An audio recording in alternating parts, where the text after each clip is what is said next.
Hi, welcome back to my channel. ಎಲ್ಲರೂ ಹೇಗಿದ್ದೀರಾ? ಚೆನ್ನಾಗಿದ್ದೀರಾ ಅಂತ ಭಾವಿಸ್ತೀನಿ. ನಾನು ಇವತ್ತಿನ ವಿಡಿಯೋದಲ್ಲಿ ಗರಿಯಾಗಿ ಕ್ರಿಸ್ಪಿಯಾಗಿ ಸೂಪರಾಗಿ ಗರ್ಜಿಕಾಯಿ ಹೇಗೆ ಮಾಡೋದು ಅಂತ ಹೇಳ್ಕೊಡ್ತಾ ಇದ್ದೀನಿ. ಬನ್ನಿ ನೋಡ್ಕೊಬರೋಣ. ನಿಜವಾಗ್ಲೂ ತುಂಬ ಚೆನ್ನಾಗಿರುತ್ತೆ. ನಾನು ಹೇಳಿದ ರೀತಿಯೇ ಮಾಡಿ ನೋಡಿ. ಒಮ್ಮೆ ಈ ರೀತಿಯೂ ಟ್ರೈ ಮಾಡಿ ನೋಡಿ. ಹೇಗೆ ಬಂತು ಅಂತ ಹೇಳಿ ನನಗೆ ಕಾಮೆಂಟ್ ಮೂಲಕ ತಿಳಿಸಿ. ಮತ್ತು ಇದನ್ನು ನೀವು ಎಷ್ಟು ಒಂದು 2-3 ತಿಂಗಳಾದರೂ ಇಡ್ಬೋದು, ಕೆಡೋದಿಲ್ಲ. ಬನ್ನಿ ನೋಡ್ಕೊಬರೋಣ. ಮೊದಲನೇದಾಗಿ ನಾನಿಲ್ಲಿ ಕೊಬ್ಬರಿನ ತುರ್ಕೋತಾ ಇದ್ದೀನಿ.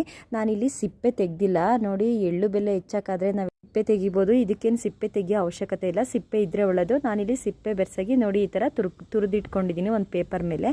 ನೆಕ್ಸ್ಟ್ ನಾನಿಲ್ಲಿ ಕಡಲೆ ಬೀಜ ತೊಗೊಂಡಿದ್ದೀನಿ. ಕಡಲೆ ಬೀಜನ ಫ್ರೈ ಮಾಡಿ ಇಟ್ಕೊಂಡೆ. ನೆಕ್ಸ್ಟ್ ಕಡಲೆ ಬೀಜ ಫ್ರೈ ಆದಮೇಲೆ ಎಳ್ಳು ತೊಗೊಂಡಿದ್ದೀನಿ. ನನ್ನ ಹತ್ರ ಎಳ್ಳು 2 ಇತ್ತು, ವೈಟ್ ಎಳ್ಳು ಮತ್ತು ಕಪ್ಪೆಳ್ಳು ಎರಡನ್ನೂ ಫ್ರೈ ಮಾಡಿ ಇಟ್ಟಿದ್ದೀನಿ. ನೆಕ್ಸ್ಟು ಕಡಲೆ ಬೀಜ ಹುರಿದಿದ್ನಲ್ಲ ಅದನ್ನು ಸಿಪ್ಪೆ ತೆಗಿತಾ ಇದ್ದೀನಿ ನೋಡಿ. ಈ ಥರ ಒಂದು ಮರಕ್ಕೆ ಹಾಕೋಬಿಟ್ಟು ಸಿಪ್ಪೆ ತೆಗಿಯೋಣ. ನೆಕ್ಸ್ಟು ಸ್ವಲ್ಪ ಗಸಗಸೆ ಜೊತೆಗೆ ಚಿರೋಟಿ ರವೆನೂ ಫ್ರೈ ಮಾಡಿ ಹಾಕಿದ್ದೀನಿ. ಮತ್ತು ಅದ್ರ ಜೊತೆಗೆ ಒಣಶುಂಠಿ ಹಾಕಿದ್ದೀನಿ. ಇವಾಗ ನಾನು ಫಸ್ಟ್ ತುರಿದಿಟ್ಟಿರೋ ಕೊಬ್ಬರಿ ತುರಿ ಮತ್ತು ಫ್ರೈ ಮಾಡಿ ಸಿಪ್ಪೆ ತೆಗೆದಿರುವಂಥ ಕಡಲೆ ಬೀಜದ ಪುಡಿ ಮತ್ತು ಒಣಶುಂಠಿ ಪೌಡ್ರು, ಚಿರೋಟಿ ರವೆ ಮತ್ತು ಎಳ್ಳು ಇಷ್ಟನ್ನು ಮಿಕ್ಸ್ ಮಾಡ್ತಾ ಇದ್ದೀನಿ ನೋಡಿ. ವಿಡಿಯೋ ಸ್ವಲ್ಪ ಆ ಕಡೆ ಆಗಿದೆ ನೋಡಿ. ಈ ಕಡೆ ಎಲ್ಲ ಮಿಕ್ಸ್ ಮಾಡಿ ಇಟ್ಟಿದ್ದೀನಿ. ಅಂತಂದರೆ ಕೊಬ್ಬರಿ, ಹುರಿದಿಟ್ಟಿರೋ ಕಡಲೆ ಬೀಜ ಸಿಪ್ಪೆ ತೆಗೆದು ಮತ್ತು ಎಳ್ಳು, ಅದ್ರ ಜೊತೆಗೇ ಏಲಕ್ಕಿ ಹಾಕ್ತಾಯಿದ್ದೀನಿ. ನಾನು ಆವಾಗ ಒಣಶುಂಠಿ ಪೌಡ್ರ್ ಹಾಕಿದೆ. ಇವಾಗ ಸ್ವಲ್ಪ ಏಲಕ್ಕಿ ಹಾಕ್ತಾಯಿದ್ದೀನಿ. ನೆಕ್ಸ್ಟು ನಾವಿಲ್ಲಿ ಸಕ್ಕರೆ ಹಾಕೋಣ. ಸಕ್ಕರೆ ನಮ್ಗೆ ಎಷ್ಟು ಬೇಕು, ನಿಮಗೆ ಸ್ವೀಟ್ ಎಷ್ಟು ಬೇಕೋ ಅಷ್ಟು ನೋಡಿಬಿಟ್ಟು ಸಕ್ಕರೆ ಹಾಕೊಳ್ಳಿ. ಸಕ್ಕರೆ ಹಾಕೊಂಡಾದ್ಮೇಲೆ ಅದನ್ನು ಚೆನ್ನಾಗಿ ಮಿಕ್ಸ್ ಮಾಡೋಣ. ಚೆನ್ನಾಗಿ ನೋಡಿ. ಇವಾಗ ಸಕ್ಕರೆ ಸೇರಿಸ್ತಾ ಇದ್ದೀನಿ. ಸಕ್ಕರೆ ಹಾಕ್ಬಿಟ್ಟು ಚೆನ್ನಾಗಿ ಮಿಕ್ಸ್ ಮಾಡ್ತಾಯಿದ್ದೀನಿ. ಕೊಬ್ಬರಿ ತುರಿ, ಕಡಲೆ ಬೀಜ ಮತ್ತು ಎಳ್ಳು, ನಾನು ಬಿಳಿ ಎಳ್ಳು ಕಪ್ಪೆಳ್ಳು ಎರಡೂ ಹಾಕಿದ್ದೀನಿ. ಸ್ವಲ್ಪ ಗಸಗಸೆ ಜೊತೆಗೆ ಚಿರೋಟಿ ರವೆನೂ ಹಾಕಿದ್ದೀನಿ. ಅದೆಲ್ಲ ಮಿಕ್ಸ್ ಆದಮೇಲೆ ನಾನು ಇಲ್ಲಿ ಅರಿಲಿಕ್ಕೆ ಮೈದಾ ಹಿಟ್ಟು ತೊಗೊಂಡಿದ್ದೀನಿ. ಅರ್ಧ kg ಮೈದಾ ಹಿಟ್ಟು ಜೊತೆಗೆ ಒಂದು 4-5 ಸ್ಪೂನು ಚಿರೋಟಿ ರವೆ ಮಿಕ್ಸ್ ಮಾಡ್ತಾ ಇದ್ದೀನಿ. ಇವತ್ತಿನ ಸೂಪರ್ ಟಿಪ್ಸ್ ಏನಪ್ಪ ಅಂತ ಅಂದರೆ, ಮೈದಾ ಹಿಟ್ಟು ಜೊತೆಗೆ ನೀವು 4-5 ಸ್ಪೂನು ಚಿರೋಟಿ ರವೆ ಹಾಕಿ ಮಿಕ್ಸ್ ಮಾಡೋದ್ರಿಂದ ಗರ್ಜಿಕಾಯಿ ತುಂಬ ಕ್ರಿಸ್ಪಿಯಾಗಿ ಬರುತ್ತೆ. ಮತ್ತು ನೀವು ಎಷ್ಟು ದಿನ ಇಟ್ಟರೂ ಗರ್ಜಿಕಾಯಿ ಹಾಳಾಗೋದಿಲ್ಲ. ನೆಕ್ಸ್ಟ್ ನೋಡಿ, ಈಗ ಹಿಟ್ಟು ನೆಂದಿದೆ. ಹಿಟ್ಟು ನೆಂದಾದ್ಮೇಲೆ ನಾವಿಲ್ಲಿ ಸ್ವಲ್ಪ ಹಿಟ್ಟು ತೊಗೊಂಡು ಈ ಥರ ಚಪಾತಿ ಅದಕ್ಕೆ ತೀಡೋಣ. ಚಿಕ್ಕದಾಗಿ ತೀಡಾದ್ಮೇಲೆ ನಾವು ಇದನ್ನು ಗರ್ಜಿಕಾಯಿ ಮಾಡೋದು ಬರುತ್ತಲ್ಲ ಅದ್ರ ಮೇಲೆ ಹಾಕ್ಬಿಟ್ಟು ಇಲ್ಲಿ ನಾನಿಲ್ಲಿ ಮಿಕ್ಸ್ ಮಾಡ್ಕೊಂಡಿದ್ನಲ್ಲ ಕೊಬ್ಬರಿ ತುರಿ ಎಲ್ಲ, ಅದನ್ನು 2 ಸ್ಪೂನು ಸೇರಿಸ್ತಾ ಇದ್ದೀನಿ. ಈ ಥರ 2 ಸ್ಪೂನ್ ಸೇರಿಸ್ಬಿಟ್ಟು ಫೋಲ್ಡ್ ಮಾಡಬೇಕು.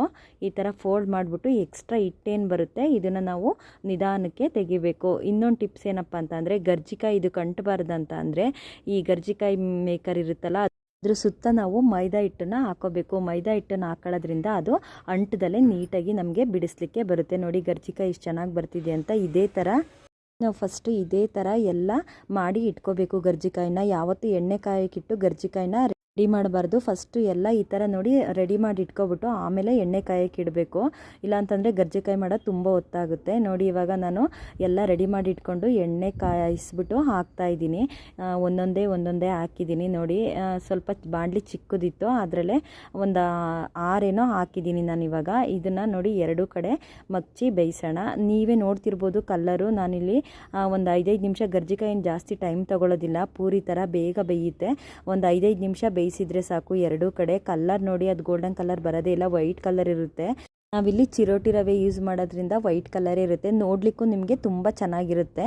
ನೋಡಿ ಇವಾಗ ಬೆಂದಿದೆ. ಎಲ್ಲ ತೆಗಿತಾ ಇದ್ದೀನಿ. ಗರ್ಜಿಕಾಯಿ ನಾವು ಯಾವುದೇ ಎಣ್ಣೆ ಪದಾರ್ಥ ಆಗಲಿ, ಚಕ್ಲಿ ಆಗಲಿ, ಕೋಡ್ಬಳೆ ಆಗಲಿ ಮಾಡಿ ದಿನ ಬಿಟ್ಟು ನೆಕ್ಸ್ಟ್ ಡೇಯಿಂದ ತುಂಬ ಚೆನ್ನಾಗಿರುತ್ತೆ ತಿನ್ನಲಿಕ್ಕೆ. ಯಾಕಂದರೆ ಎಣ್ಣೆ ಮುಂದೆ ಕೂತಿರ್ತೀವಲ್ಲ ಅವತ್ತು, ಅದಕ್ಕೆ ಹಂಗೆ ಅನಿಸ್ತಾ ಇರುತ್ತೆ. ಮತ್ತು ಇದು ನೀವು 2-3 ತಿಂಗಳಿಟ್ಟು ತಿಂದ್ರೂ ತುಂಬ ಚೆನ್ನಾಗಿರುತ್ತೆ. ಮತ್ತು ಸಂಜೆ ಟೈಮು ಸ್ನ್ಯಾಕ್ಸಿಗೂ ಅಷ್ಟೇ ಸೂಪರಾಗಿರುತ್ತೆ.